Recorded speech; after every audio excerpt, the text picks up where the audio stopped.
ए हो उठा ना सुना ना की है बोल। आज जाना कौन दिन लागे? कौन दिन लागे? आज 14 तारीख है मकर दिन लागे। अच्छा पारसनाथ में मेला लगल है और हथिया पाथरे बहुत भीड़ है। की बात करे? पूरा भीड़ हो गए। कहां लेके जी? तोरा कहां जाए के मन करो? मेला देखे के मन करो। हां तो जो तैयार हो ले जीबो। हां तो ठीक हो हमहू तैयार है। हां तो तनी जल्दी तैयार हो ठीक ना? ओ डीजे वाले भैया जोर से बजा, नाचो नाचो।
कहाँ से ढूंढकर लाते हो तुम ये सब?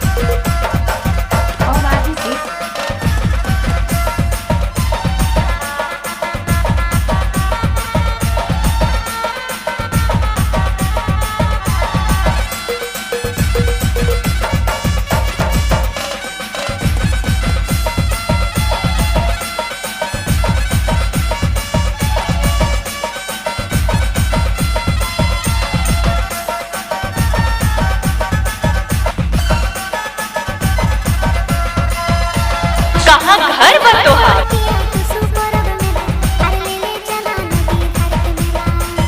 का नाम है तहार?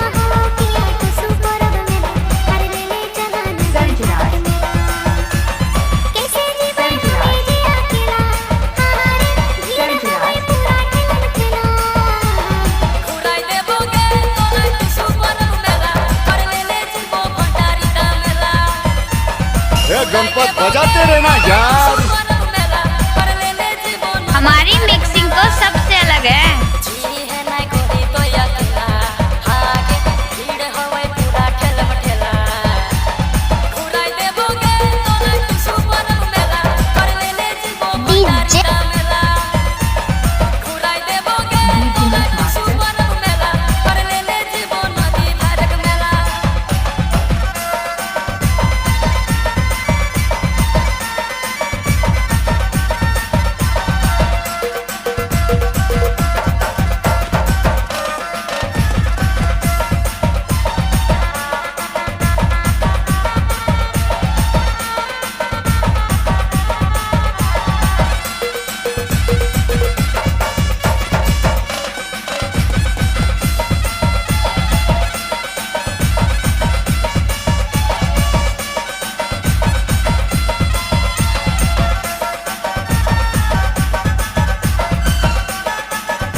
DJ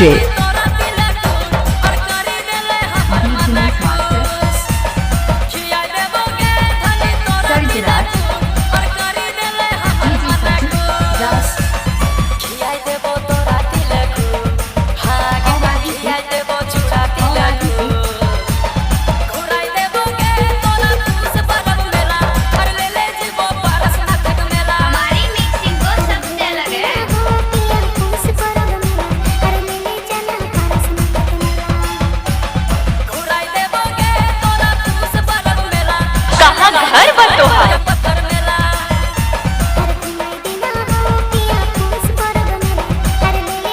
DJ